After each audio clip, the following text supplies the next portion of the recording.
Hey everyone, I'm Tassenix, and welcome to Plotting and Scheming, covering Season 71 5 vs 5 Grand Arena Championship, Week 3 for Star Wars Galaxy of Heroes.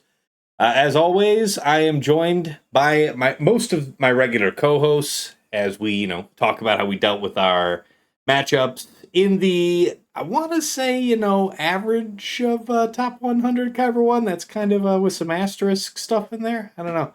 But it's still all good competition regardless, and TJ couldn't be with us. Nevertheless, I am joined by Dagger. How you doing today, Dagger? Hey, how's it going? Yo. Got Sasha Aisha with us. Hello. Fatal. And yeah, a week in a season full of matchups versus Erodiums, but I had two real fights. Round one, I lost to Herbert. So after winning a really fun fight in the week prior, I did lose this week to him. The Pirate King team got me, and we'll definitely be talking about that. And then my round three was a fight against somebody who hasn't unlocked Pirate King, so the advantage up allowed me to set heavier and still be fine. And yeah, that's a wrap. Dagger, how was your season? How did it wrap up for you? We didn't have an episode here for week 2 due to scheduling conflicts, but any highlights that you want to hit over the last couple of weeks? Just that I've not really. I went 2-1 question mark.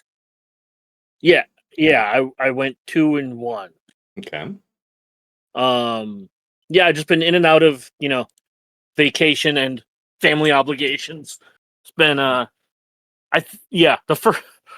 I didn't play much the first 2 weeks, and I've been really busy. So Okay. yeah, not a whole lot to talk about on those. Other people can expand if they want on that. Let's move right on to Sasha Aisha. How was the week for you, man? It was pretty good. I went 2-1, and I was traveling, so I didn't have a lot of opportunity to plan. But yeah, it was fun and finished the season 6-3 and kind of in the thick of it. Although, of course, I mean there are a number of aerobic matches in there, but yeah, it was a fun week. Some interesting early impressions of both Pyro King Hondo and new Datacrons. So yeah, good week though. All right, glad to hear it. And Fatal, how about you? How did the plan go? Fucking lost in the sauce, man. I am extremely excited about the future of this game and this meta. Like, I'm in a weird Zen mode where I don't even. Obviously, I do want PvP changes to come. I am actively, very loudly advocating for PvP changes to come. But if we didn't get PvP changes for the next 2 years, I'm pretty sure I could be working on this pet project and actually be pretty fucking happy because I feel like my shackles are broken. I feel like I see light at the end of the tunnel. I feel like cheesers are going to get fucking creamed once I can finish dialing in on the strategy. But yeah, dude, I'm high on my own supply right now. The angling feels strong. Also, I don't know if I said my score. I'm 2-1, Nice. but the one loss was because I missed a round. Fair. It was actually my strongest match of the season defensively. I stopped them clearing it. Also had like 150 points of banner bleed elsewhere. But Oh, nice. yeah, I had some issues outside the game, so that ended up being a flyer. Yeah. But yeah, man, I think Cheeser's days are numbered, and I don't think I'm coping at this shit either. I try to be very self-aware and like checking myself on this, but 2+2 seems increasingly likely, and yeah, I'm very very excited. Fair. All right, guys. Typically, here in week 3, for the last couple of seasons, we've been jumping right in with the season overview. But if you'll forgive me, I think the most urgent topic, and which makes sense when we go on to talk about the season overview, we'll be talking about the debut of Pirate King Hondo Onaka and the Set 24 Datacrons, if you were wailing for them or, adventurous like that. And yes, I can say that I fought it just once. Herbert had it set with the Silvocron. It was Pirate King, Quigold, Brutus, Vane, and Silvo. And yeah, I really hadn't heard much yet as far as what to take in. I was already saving Slacker because I knew he was just going to destroy it for 65 easily. I thought I'd be okay, and I wasn't okay. So, yeah, there's an equalization effect from Vane that I wasn't cognizant of at the time, and as it turns out, Lightning from Dre really does nothing. In fact, it heals them. It heals all of them. It's terrible. I don't recommend the experience. I tried a couple things in that fight to do some meaningful damage, and we almost killed one of the squishies by the time that Brutus took one good look at Slacker. When Foss didn't have Ton up for whatever reason. And a basic removed him from this existence, shuffled him from the mortal plane. And yeah, then I went in with a couple other things. I want to say Finzori. I want to say I did Seer, Malikos, Star Killer. I later come to find out that there are folks having success using Seer Malikos with Maul. I want to say they actually even dropped Star Killer, so something like Cow Crew for the last two. Be interested to hear what intel you have on that, guys. But as far as fighting it, I had to throw a ton in. I mean, I managed to clear Herbert's board in the end, but easily it was over on a banner's note after the second drop. So what you guys got to say on Pirate King? Your experiences, your trials, tribulations, successes, defensive successes.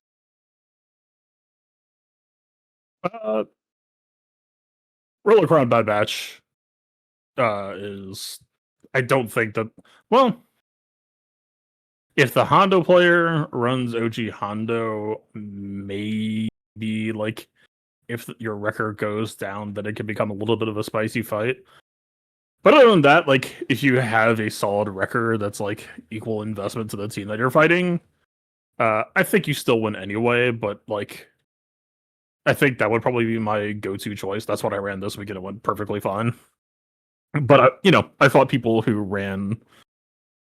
What I am not calling this the traditional comp because I think it should be the traditional comp, but just because everyone is going to be running it. It's just like, SM33 Vane Brutus,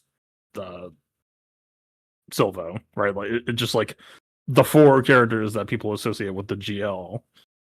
Sure, yeah. Even though SM33 doesn't get profit, it doesn't really diminish his value on that composition. It just, all the conversations that I saw online, everyone, like I was out there trying to preach OG Hondo, and everyone's like, this is the GL specified team. Like, okay. Right. Yeah. Let me ask you this.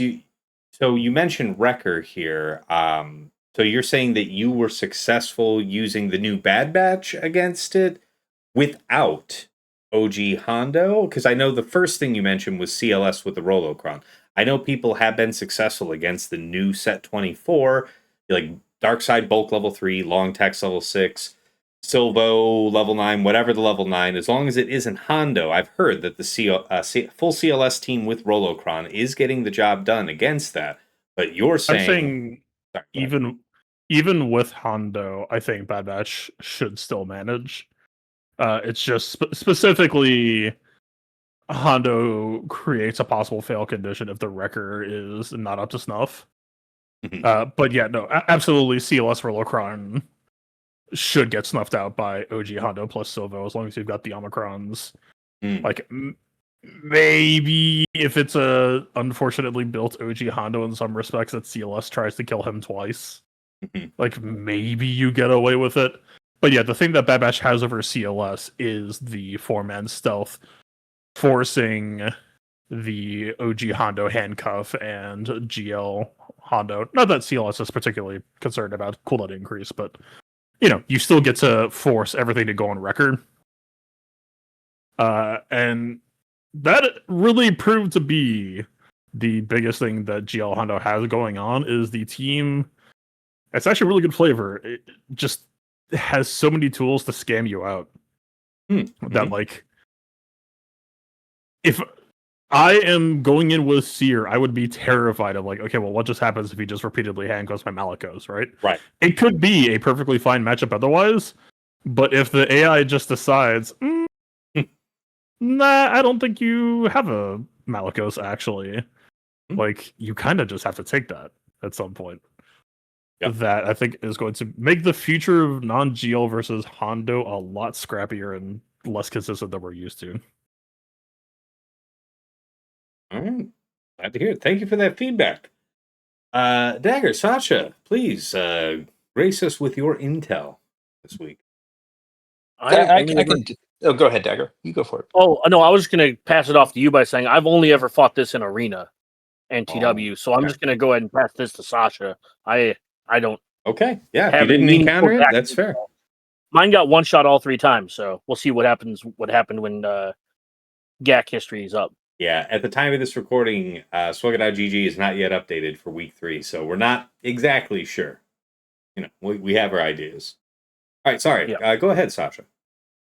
Yeah, sure. So, mine ended up tipping the scales in a couple of matches this week, one against me and one for me. In the first round, I think mine had like 10 holds and they never cleared it. But, and I went with a comp that was like the double tank. I did not have OG Hondo. I went with one that I think, as it turns out, it would be quite vulnerable to CLS and the role of Kron. No doubt Bad Batch 2 as well. But, it was with the Silvo, Datacron, and Brutus, along with the 2 tanks. Then in the third round, I went in just deciding I was going to try CLS and didn't save too many other options for it. And when I got to it, there was OG Hondo sitting in the comp. I figured I wanted to try it anyway. And exactly as Fatal was described, I wanted to try to mow down OG Hondo twice. I did once pretty easily, but wasn't able to get him a second time. And the counter failed.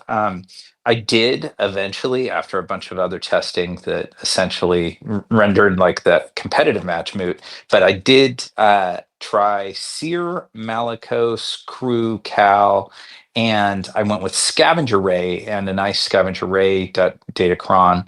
And to my surprise, that pretty cleanly took out the Hondo squad, and the initial handcuffs went on Crew, and I was actually surprised the amount of damage I was able to get done against the Baby Yoda squad with Malicos. And again, as Fatal mentioned, if he had been handcuffed and neutralized, I would have been in trouble. But Scavenger Ray was able to one-shot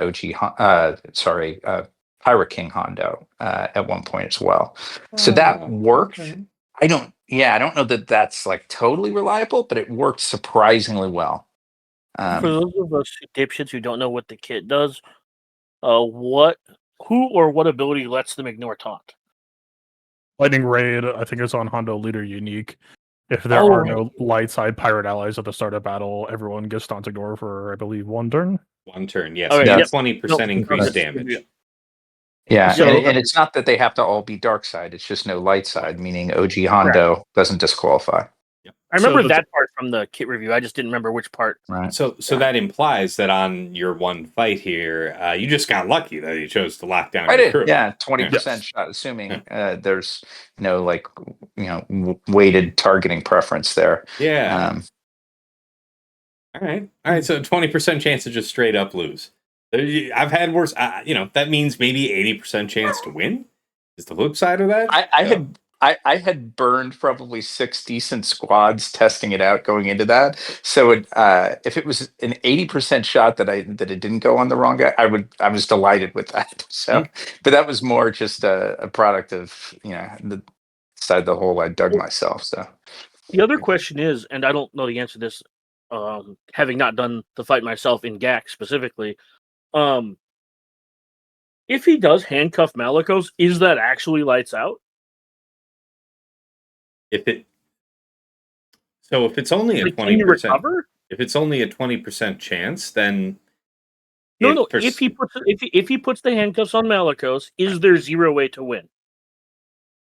Yeah, I can only relay like just the one experience that I had, and Scav Ray did some real damage, but I because I had Malicos free, I'm pretty sure Silvo got wiped the first time rocks were thrown, and they came out, fairly quickly. So I'm not totally sure. I didn't feel totally toothless because it had Scav Ray, but I wouldn't have felt good about it. Yeah. That was my curiosity, because I know we talk about like it's going to be a lot harder to win, but like when you say 80% chance, it's like, but that 20% chance when he does get hit, what's the percent chance you're winning on that 20%? Right. I think there's a huge amount of stratification in Hondo team quality right now. I know I'm a broken record on this shit. I know I'm that motherfucker. This is a team that I think genuinely, possibly everyone just wants to be parked on 3 defense sets. And after seeing my results this week, or well, I guess I haven't seen my results, but seeing my hold count this week, I'm feeling pretty inclined to think that that's correct, because I fought various Hondos who did not have it, and I can see my results in Squad Arena when I do have it. And let me tell you, this is well, just for context, it appears this squad has revealed a secret mechanic in the game, which is defense appears to be capped at 90%. So actually, like, for example, I think I've stopped doing Vayne defense sets technically. But everyone else like, this team has so much potential durability that you really just want to lean into it. That yeah, whether you're going for like a Malicos type beat or a CLS type beat, you just shrug it off. Okay. So as far as secondaries, for any of the other, non-Vayne characters on the team, just as much, defense, I'm assuming, as you can find, and other preferences. That's what I've been doing. It's the only team that I heard won decently so far. It was a clean fight off of a backup, I believe. They tried CLS Rollercron and it failed. And then they did Leia with a Wampacron. And that was able to... because when you think about it this way, Set 24 has a lot of potential bulk represented, but it's a slow start, right? We don't have defense on the stats. You have the bulk level 3, but the level 6, which is threatening a lot of potential bulk, Hondo doesn't do that move immediately.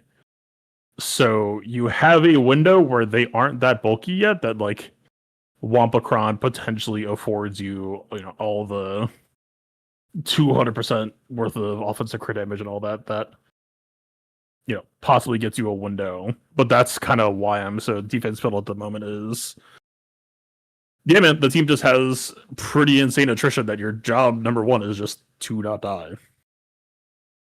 Very good. Primaries preference in these defense sets, just protection, defense, health primaries on the defense sets. What are we doing? Hondo health, Vayne. I assume health. I'm still. I don't know where I sit on the. Like, obviously he stacks health and he's percent health resistant, so you would think it's health.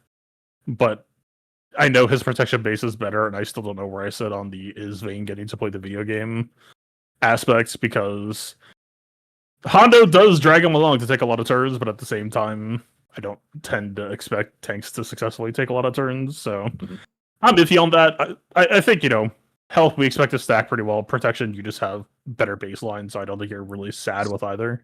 Sure. OG Hondo, I'm definitely feeling pretty protection build. He just regens a lot. He does generate a lot of protection up on assists that you could be concerned about. Like, maybe in some cases you could worry about like tenacity splash on a couple characters, because they do get the 25% on lead, and some of them have good bases. But for right now, for all the matchups that are happening, I don't think you care about tenacity. Like, they had the potential to do it. Okay. And I'm sorry, you were saying this is the Galactic Legend, or did you say this is OG Hondo? Oh, sorry. OG Hondo for the protection, because he constantly regenerates protection. Understood. To that point about his protection regeneration, Fatal, if I recall, is the long text pirate for season 24 for tanks that whenever they use an ability on their turn that they generate a mass assist? Like, just I don't think it even has to be their turn. I think it can also be when they assist.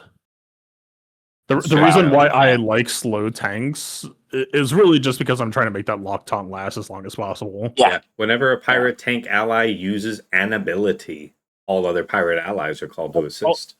Also, the really important part of the actual important part of this entire level 6 is the last line, which is when Hondo uses his big mass assist and eats 10 stacks of profit, they all get 50% max health, defense, and max protection for the rest of the encounter.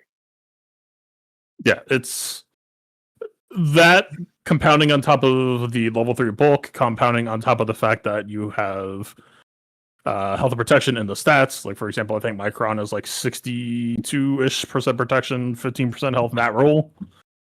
When I said that my team is hateful, yeah, my characters have roughly 200% defense on mods and an unholy amount of bulk plus some defense on Kron.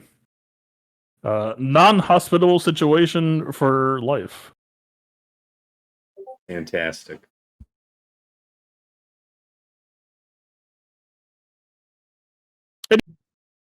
And yeah, other ideas regarding dealing with Pirate King or anything else we had to say. So, I mean, we had so much here from Fatal just now on these sets. I think just before I had to pause the VOD a moment, I feel like I cut something off that you were trying to say, Fatal. Is that long in the rear view, or did you have anything you recall you wanted to say on that counter? It is long in the rear view. The last thing I could add is Bad Batch versus Hondo is something I was eyeballing before the season. I feel pretty comfortable saying at this point that it can work if you know what you're doing with Bad Batch and you have them appropriately invested. But if it is a good vein, stay the fuck away. And vein for you, for the moment, is still going to be a health-oriented... Like, what's the scariest vein? Tell me what that spec is. What would you say, I don't know, about even your setup to? So the weird thing about vein right now is I think there's a question of, do you build for the floor or the ceiling? You could, because right now, right, vein stacks defense with his basic until he takes a turn. There's another defense. Oh, he also gets bulwark and stuff like that, which is potentially dispellable or blockable. But right, this is a character who is literally operating in thousands and thousands of defense to the point where it doesn't matter how much defense he has, because this is not confirmed by a developer, but by all intents and purposes, I ran a testing game that seemed to confirm it. He is pretty much guaranteed to be slammed at this 90% cap. So when I'm looking at Bad Batch in that matchup, if I see, I've seen plenty of Hondo owners who have an R9 Hondo and an R5 to R7 vein. I know you motherfuckers are out there. I'm not going to pretend there aren't. If I see a squad like that and I don't have Rollercron available, I still might feel tempted to Bad Batch, at least with my current preferential squad, with my level of investment, with me using OG Omega. That is a squad that I ran some tests and could potentially work. Okay. If it is a capital V vein, that character is just a demon. Like, we talk about Leia and we talk about Malicos. Those are squads that don't have to deal with vein, that can ignore taunt and go elsewhere. And I think there's a clear reason for why those are the initial favorites, is because a proper vein is just a goddamn demon. Fair. But and I appreciate that explanation, but I just did want to readdress what is so it's Relic 9 is what you would take pause on. And then you were saying that you're kind of dubious about the defense mod. So again, what would you be looking at that would make you go, eh? I mean, really, it's easier to say no-go than do-go. I would just be like, okay, is he on hell sets with low defense secondaries? Maybe Bad Batch has a better shot. Okay. It's going to be a long fight, but that would, my approach to Bad Batch versus pretty much everything is to laser drill, and proper vein you 5 minutes is not enough. Genuinely to deal with that guy. Fair. So if it Um, was protection primaries, defense sets, even though the long-term view on defense is in question for Vayne, that would make you think twice. Make you think, Yes, and make you easily. say no. In fact, right? Easily. Like the Okay. thing to keep in mind is defense sets aren't bad to be on. It's just at some point you kind of run out of. But again, like this is the problem with health sets. Even knowing this information now, you're only missing out on what 30% health. Like that's not the end of the world to miss out on. Like sure, it could possibly stack, but like a 3 defense set Vayne. Let me tell you, from having tested it, pretty good problem to have. I think you're okay with it, right? You're missing out on 30% health, but that's like a low roll on a Datagron these days that you're not gonna cry over missing it. All right. Well, appreciate that, guys. Sorry to keep you all on this topic so long. Anything else you wanted to throw in about Pirate King before we move on?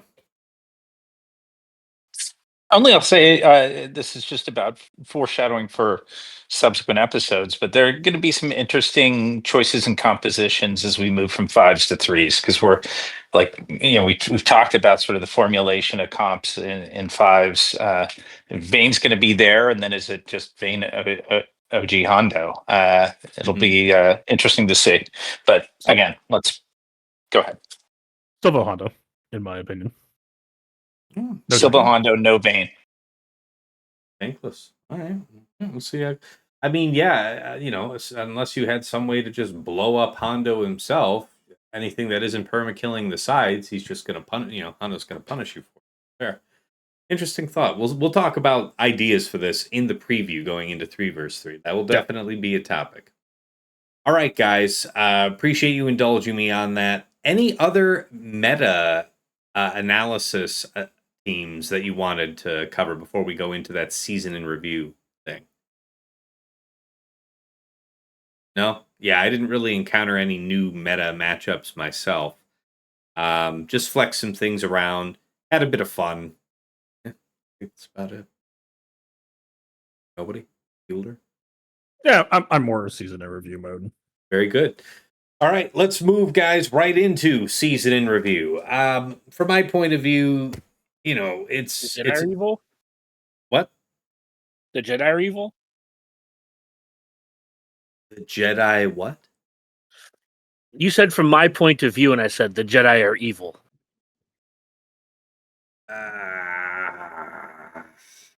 It's okay. I get it. It's a Star Trek reference. You wouldn't get it. Dishonor to you. Dishonor upon your cow. Ultimate dishonor. All right.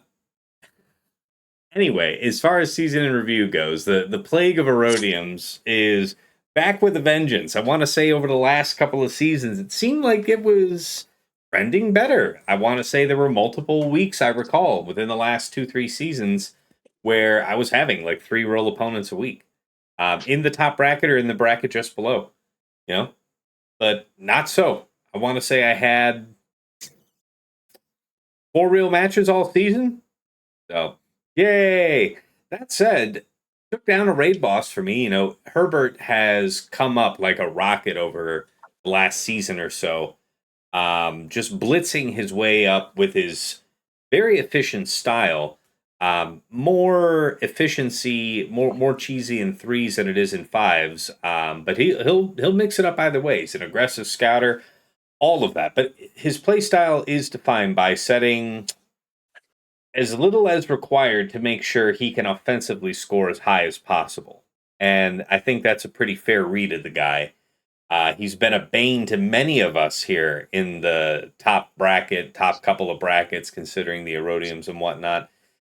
And finally got a defeat I was really proud of. I think I defeated him once before, but this one was the one that felt great because it was playing him at his own game and shaving out the win by just another 3 banners, something like an 1864 to an 1861. That was really the highlight in what was otherwise a pretty disappointing season in terms of having real matches. I was very much denied opportunity to get a lot of intel for myself. I fought Herbert twice, So with that efficient style, I wasn't really fighting a lot of the latest and greatest of what this meta's defense might have offered.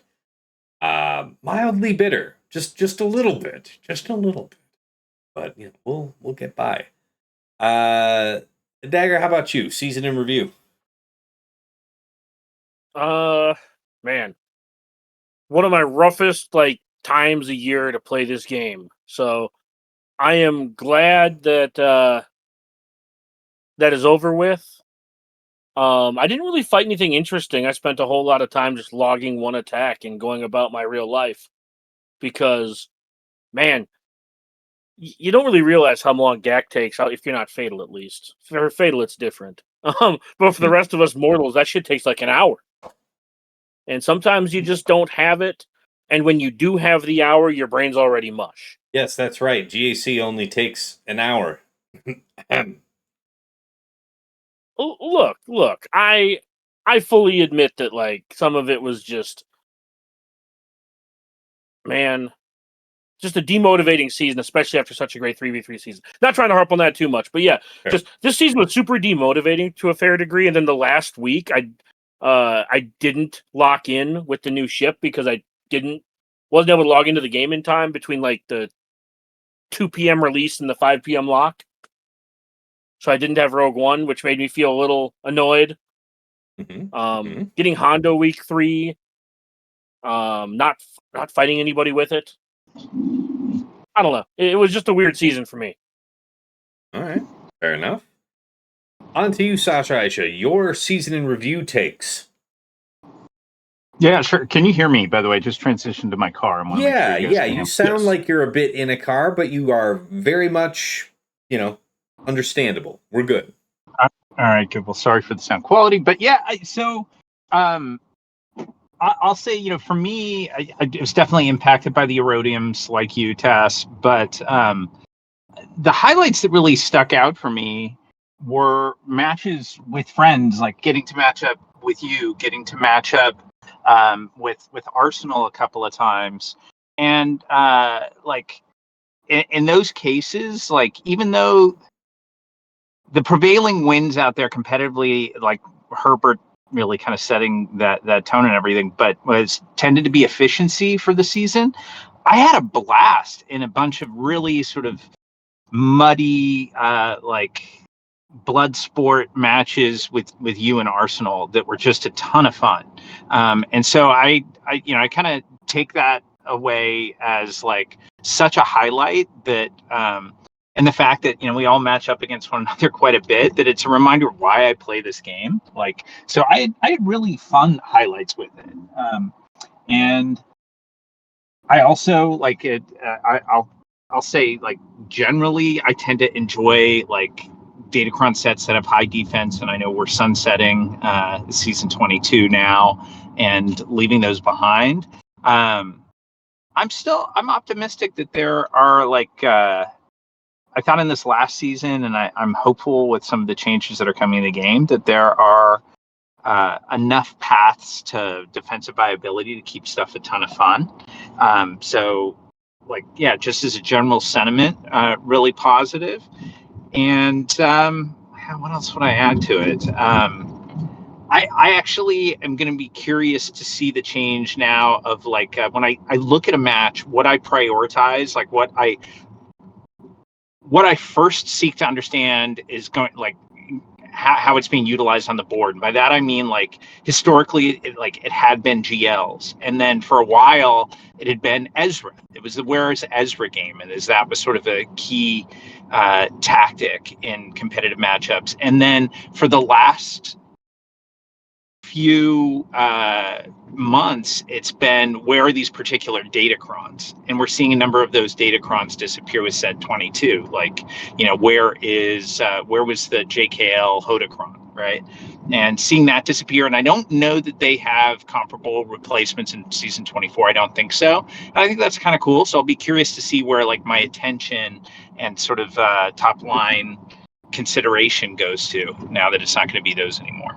So those are kind of my takeaways. Okay. It occurs to me that I know you said you're going to have to go sooner than later. I don't want to shoehorn you in just as you're having to go. Any final thoughts? Because I know you're going to have to shuffle off here in a few minutes.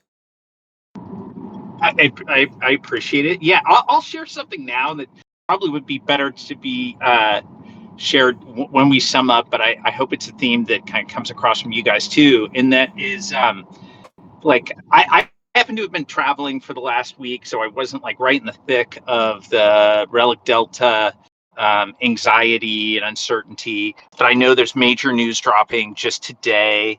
And what I just would share is like the kind of reminder. I know most of us have been through it, but sometimes it's good to remember that, like in the moment when stuff change can be really tough to deal with and anxiety inducing.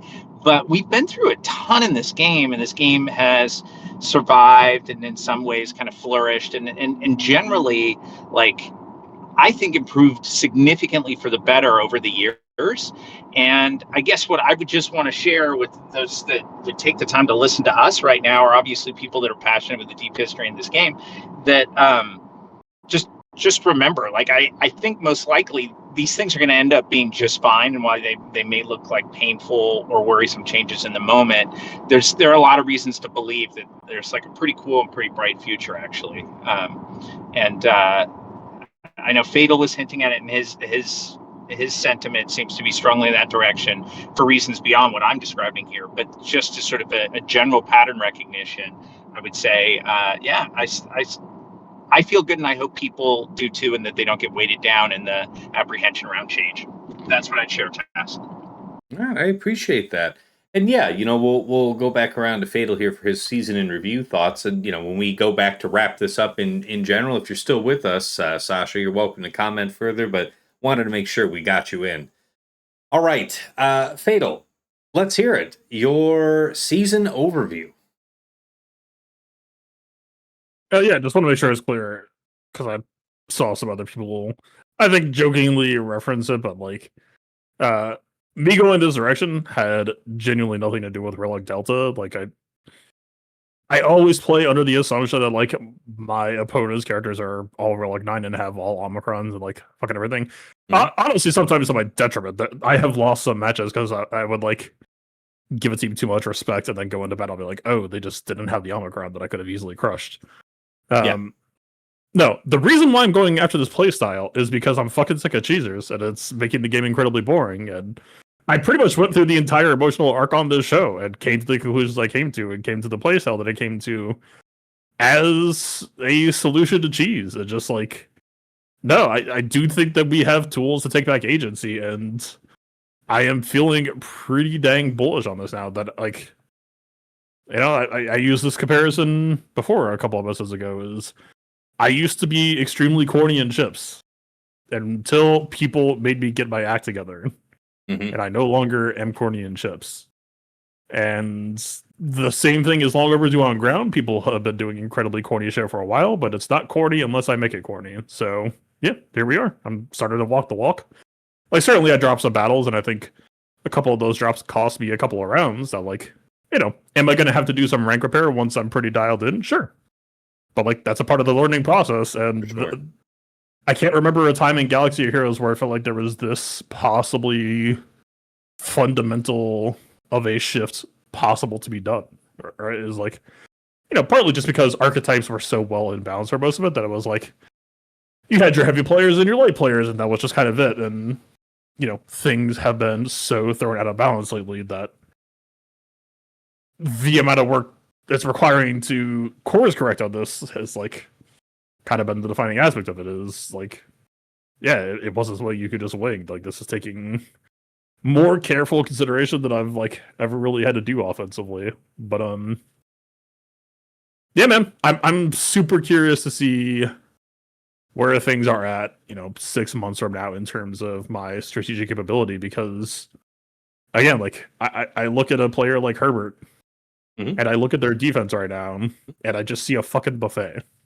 And that's a pretty empowering position to operate from. That, like, I'm the biggest question in my mind is, okay, assuming everything plays out, is everyone going to adapt to it, or am I just going to become like the funny gimmick player, and like maybe people just adjust to me specifically? That's the one thing I don't know.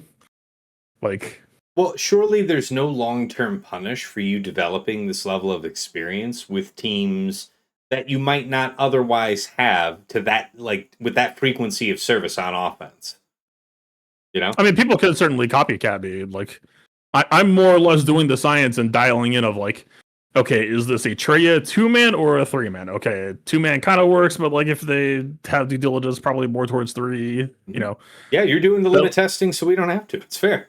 literally, yes. And like, to be clear, I think if anyone is curious or willing to dive in, I think we could maybe get stuff solved faster. That we start blowing up Jesus faster. We could You're collaborate. welcome. I love to test specs of yours. I mean, God knows how many of the little tweaks you've put in over the years that I've permanently incorporated. So I don't mind play testing along with a few others if it's a meaningful, especially if it's a meaningful contribution for our discussions here.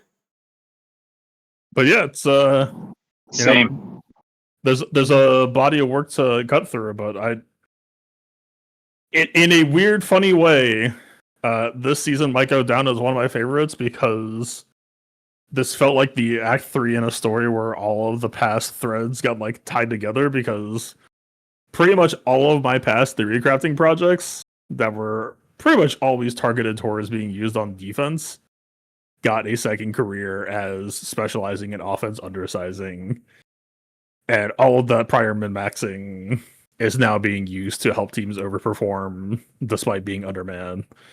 And that was just incredibly fucking cool to see. That, yeah, you know, I have no idea how much of this will transfer over into 3s. I actually suspect that it'll be incredibly hard to do because, you know, we're talking about team structure format. Mm-hmm. I don't think it's actually all that risky to go from a 5-man team to like the 3-man core. Right? That's, you know, you strip out the fat, you optimize the core. Mm-hmm. Does it do well into certain matchups? Sure. At the end of the day, you could reasonably guess that might happen. 3v3, you've already stripped down to the core.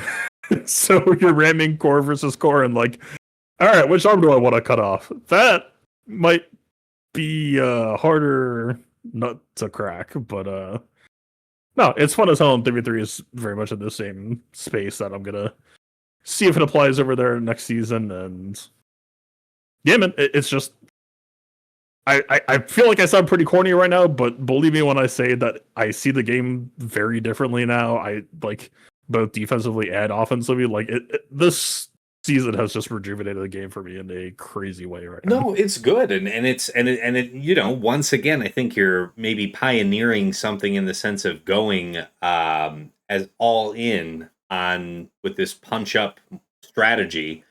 I think that, you know, a lot of the efficiency of 3 versus 3 will still probably, the inherent incentive of efficiency in 3 versus 3 may be a problem for you, and I guess you'll get tested on that here in the next season. But the fact that you could do it in this 5 versus 5 meta, having defense and having these plagues on defense that we've had for the life of Datacron set 22, it was viable then, and now we're rotating to a meta where defense is extremely rare, only on focused Datacron, something like that. So I think that the future for your style is bright, even if it might be punished in specific Datacron metas. It's difficult to think what that would be if defense wasn't going to be it. Yeah, it's gonna be interesting to see how broadly applicable some of this stuff is, because like I can tell you for a fact right now, like C69 versus Mace, if your C is not built to spec, and you know, I mean, I know the Datacron just ended, but just as a topical example, like if it's a Mace defense to offense with some solid crit damage and your C is not built to spec, even if you had the 40% defense Datacron, boy howdy, let me tell you, Debit Balaba applies healing immunity, and I was never more cognizant of that fact than when I sent the Eternal had not had his week 2 remod yet. And boy, I felt those health sets. That I think I'm pretty sure I still won, but the oh buddy, yeah, that was a eye-opening experience, Fair. to be sure. Fair. All right.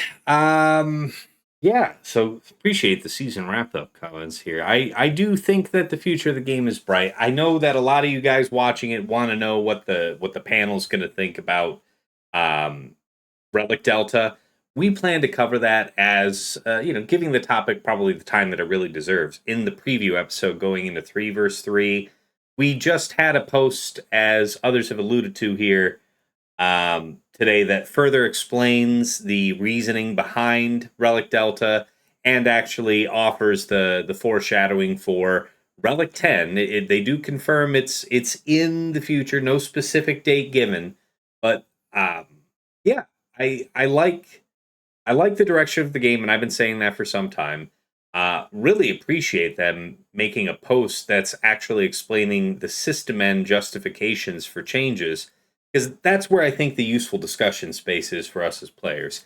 It's easy to jump into the rage bait. It's easy to see how it feels like it's necessarily punishing your style, your roster, but this is the opportunity to give feedback through Fatal, through other content creators that are selected for this early round, the select round of testing. Give your feedback, because they've already offered another iteration. There will presumably be more. And yeah, this post today more or less confirms what we thought, what we were saying in terms of Relic Delta is going to be coming. This is our opportunity to shape it and to really put our mark on that feature, but they're not going to walk it back. Like Datacrons and all the feedback and all the uproar about it, we had our say, and they ended up tuning it into a pretty good spot, I think, in the long term.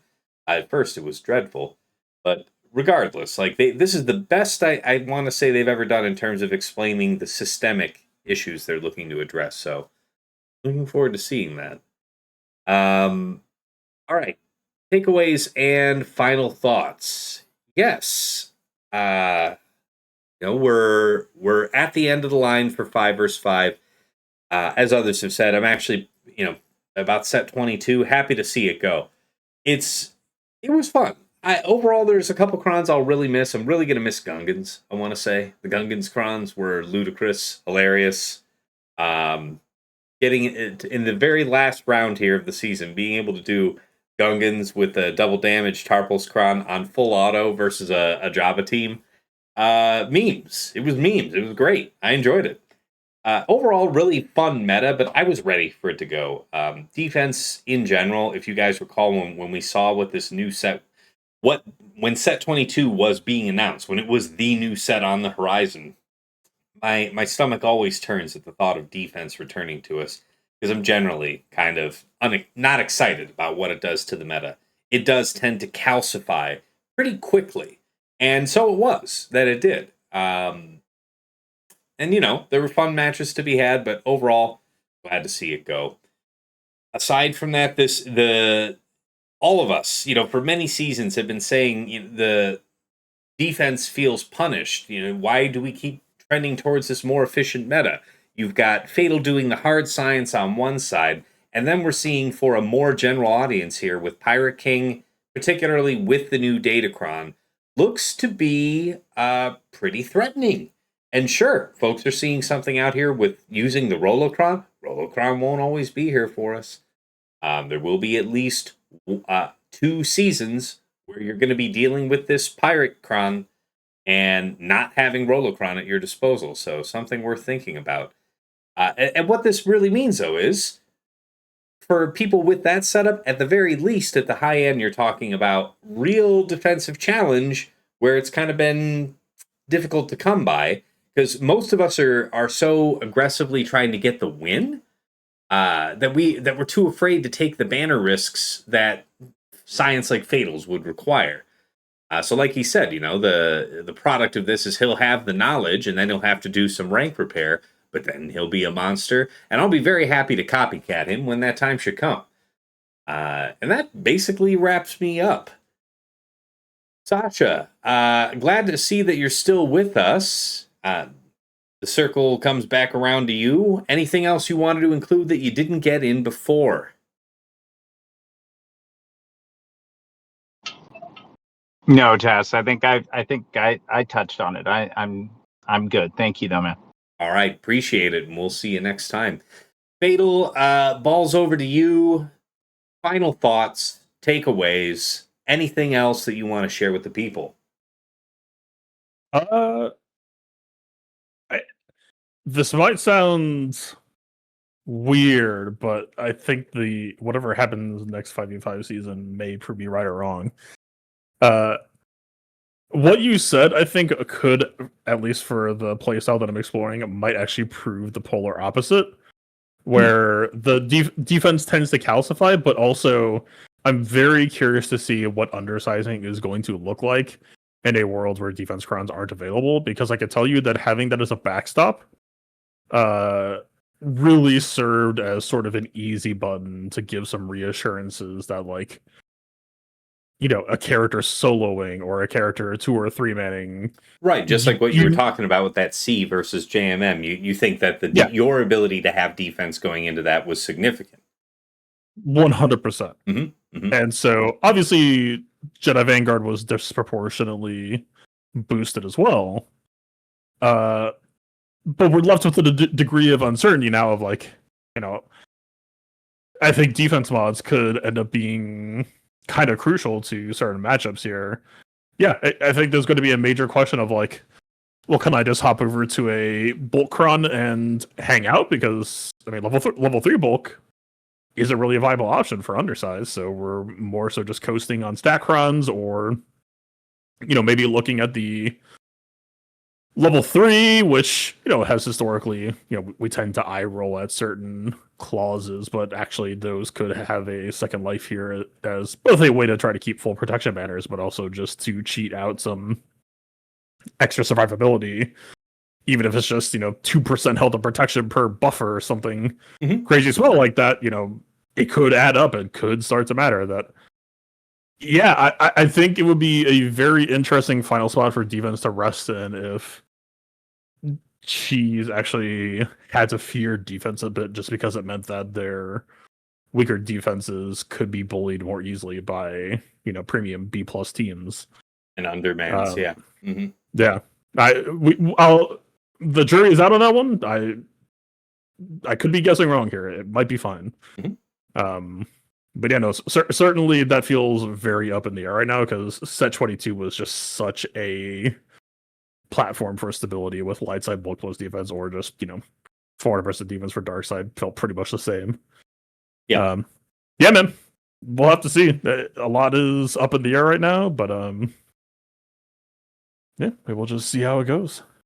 Well, appreciate you. And yeah, before I move on into Dagger's comments that he sent me here, will you be active in the off week? You going to have any streams? And if so, where can the people find you? Yeah, I'm going to go do a stream right now for the B-Wing Get Reveal. Twitch.tv/PlaybookTV, YouTube.com/playbook. I will be chatting stuff from the playtests as well with this recent Relic Delta news post. Had some pretty big news that people may or may not know about. Things are going to be changing a lot in the near future, it seems, for new characters that may make it a lot easier for people to catch up on old stuff. We'll which would alleviate a lot of the grief about Relic Delta. Yeah, it's hopefully a bigger picture that makes things, if not make more sense, at least seem less horrific. Very fair. All right. Well, thank you. And yeah. So Dagger's comments here. First, he says, "Don't spend $500 on your kid for homecoming. That's why he had to dip. It's time to do that homecoming dress shopping and whatnot. So, the perils of having a daughter." And then he goes on to say, "Jokes aside, Hondo gives hope for the next 5 vs. 5 season." It's a series of one-liners here, folks. So that was the first one. Next is, "Curious to see the continued evolution of Lord Vader." So yeah, as Fatal was saying, you know, the defense might have made things easier for BKM versus Lord Vader in a way that might not be available to us in the future. Now that there's going to be Dark Side bulk level 3 as well, that generally threatens true damage teams. We'll have to see what that looks like. I agree. Third point from him was fuck Hodocron specifically. So yeah, I think that fits with what I was saying about kind of solidifying the meta and kind of making it is what it is. So credit to the couple folks over the season that found good ways to flex the Hodocron around, not necessarily needing it with JMK to take on Slacker Dre and the like. It was all right, but yes, glad to see it go. Next one from him is Adragkron. Looks cool for the next 5 vs 5. And yes, we will be talking about the new Datacron set 24 in the preview episode. So definitely a lot to talk about in that one. And I'm working on a special guest. We'll see. I'll let you know. Not yet confirmed. Still got to set it just right. Last comment from Dagger was, stop setting Inquisitors on defense. Yeah, I mean, whether or not you set it with Marok, it was still going to get taken down by Seer Malicos regardless. Now, here in this episode, we're talking about potentially using Seer Malicos to take on Pirate King, so maybe there's a stretch where now you would need a different solution. It's not impossible that Riva could be good on defense, but it is rare that she is, and surprising that it's not really made such a splash here in 5 vs 5. Especially against a classic reliable counter like Seer. So even though it has, a nice Datacron available for it, and Marok, and it's pretty nasty. It's pretty nasty. Still losing to the same thing. So it's not an unfair point from Dagger. All right, that captures everybody. Appreciate you all tuning in here to the very end. It's been the few matches that I had were very fun. And it was a pleasure to host a couple of great matches from TJ. I think at least one from Dagger. And good discussions here this season, especially in the last couple of episodes talking about Relic Delta. Appreciate you guys interacting and giving all your feedback about that, because this is an unusual opportunity for us to make an impact on what the scope, maybe not the scope and scale, but what the finished product looks like. All right. Take the money and run with it. Right? And yeah, as you well know, you can catch me live. I'll have at least one stream here during the off week, coffee and chill type of thing. Take your questions, do some roster reviews, whatever it is you guys want to look at. And that'll be at twitch.tv/Tassenix. I also simulcast from my YouTube channel, Tassenix Gaming, where if you've not been there before, please do check it out, because there is a variety of Silver-related content you might be interested in, not the least of which being, Datacron set guides on set 23. I'll be making one here in the next coming days on set 24. We've got the How to Mod Guide series, starting from the fundamentals, building up through advanced topics, anything you wanted to know about building up your mod collection. Mod guides on characters and factions that you've asked about. It's a rebroadcasting point for this very podcast, and a couple other odds and ends that might pop up. Regardless, Plotting and Scheming is native to Spotify. Wherever you catch an episode, though, check the description. There's a link that you can plug into your preferred podcast program and follow us there. Aside from that, anything you enjoy over there on YouTube, give it a like, hit subscribe on the channel if you want to see more. We just crossed over 1,700 YouTube subscribers. Really a pleasure, guys. I keep ticking off every 100, but the next big goal is 2K. After that, we'll see where it goes from here. But nevertheless, really appreciate that. That's the best thing you can do for the channel. If you want to go above and beyond the Call of Duty to support the stream, there are a few ways to do so. I do have a Cash App that is $Tassenix. I do have a PayPal, tassenix@gmail.com. And if you want to get enhanced scouting power for your own Grand Arena, early access to Plotting and Scheming, and a couple other benefits besides, you might be interested in becoming a patron. Check out patreon.com/Tassenix. For any upwardly mobile Grand Arena player, there is something there of interest for you. At $5 a month, you enter the TAS House at VIP access level, where you get early access to the Plotting and Scheming show that's coming out to our general audience at Friday mornings at 8 a.m. Patrons get it as early as Tuesday night within hours of us recording, giving you that early edge on the start of the week. In addition, I will occasionally make Patreon-exclusive videos that you'll have at least a month exclusivity on before the general public, and of course, a dedicated text and voice chat on Discord, where you will usually find me lurking, so pop on in and say hi. Thank you so much to Andrew, Banja, Boba Isa, Deadpool Cow 28, JJ's Productions Twitch, Jobin4527, Miasmo, Mus Ross, Rays Malbus, Sam Vimes, Sheepdog47, Squed, Stark Strategy Gamer, Sweens14, and White Wolf. Moving on up to the $10 a month tier is VIP Access Plus, where you get a bundled Patreon access to your choice of, well, first of all, to me, and to your choice of either OmegaBot or Hot Utils Patreon. OmegaBot is that tool that I highlight at the start of all of my Grand Arena streams, where you get those graphs showing you your opponent's offensive and defensive tendencies, just making it that much easier for you to minimize your scout time.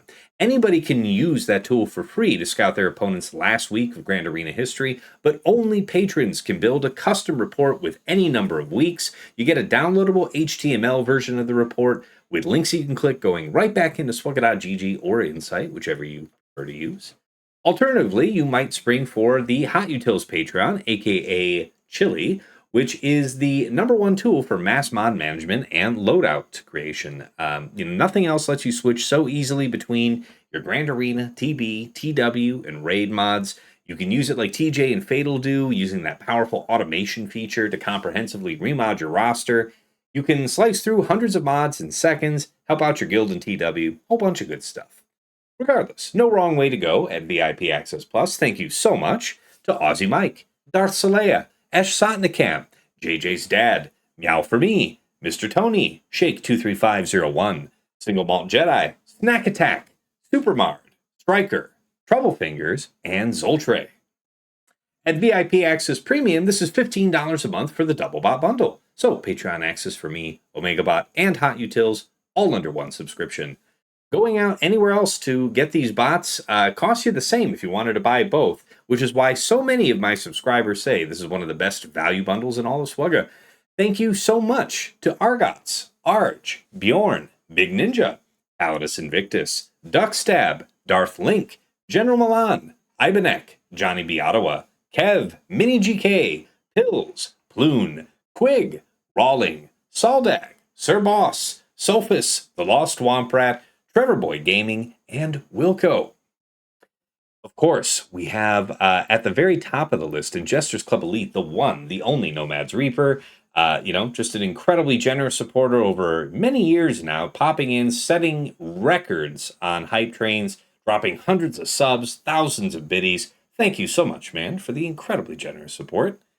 And special thanks first out to the Lost Womprat, one of my patrons, who went above and beyond the Call of Duty, helping me set up my stream deck, making life that much easier for me on the back end, do what I love doing here with you guys. So thank you so much, Womp. To Mrs. T, my wife, thank you for all you do in the background, whether that's bringing me a drink, something to eat, or just, keeping our daughter from tearing the place apart while I'm trying to be halfway decent at a phone game. And of course, to my co-hosts here on Plotting and Scheming, Dagger, TJ, Sasha, Aisha, and Fatal. Gentlemen, it is always a pleasure and a privilege to record our show together. Learn some things here, just wrapping up this season, talking with you today. And that's usually the case on a weekly basis. It's one of the many reasons why I appreciate all of you making yourselves available.